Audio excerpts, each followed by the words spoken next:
Écoutez. Merci, Monsieur Cinieri. La parole est à Monsieur Fabrice Brun. Merci, Monsieur le Président, Mesdames les ministres, mes chers collègues de la majorité. Depuis le début de l'examen du PLFSS, vous répondez à côté du problème.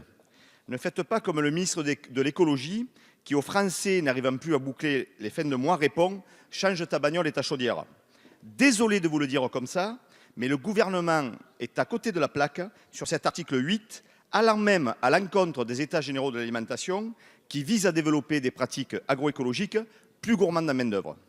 En supprimant le dispositif d'allègement de charges pour les travailleurs saisonniers, vous pénalisez les arboriculteurs, les viticulteurs, les pépiniéristes viticoles, les maraîchers qui subissent déjà de plein fouet les distorsions de concurrence au sein même de l'Union européenne. C'est à se demander si on veut encore produire quelque chose dans ce pays.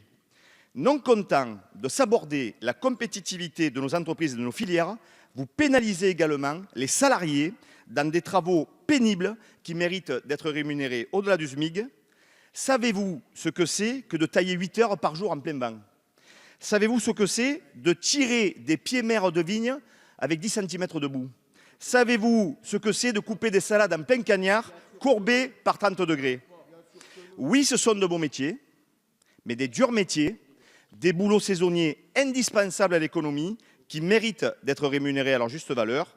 Et par votre politique, vous tirez de fait les salaires en agriculture par le bas au détriment de l'emploi au cœur des territoires. Alors de grâce, n'augmentez pas le coût du travail saisonnier, maintenez le dispositif d'allègement de charges TO-DE à 1,25 SMIC. C'est une mesure de bon sens paysan que vous semblez avoir définitivement perdu. Merci, Monsieur Brun. La parole est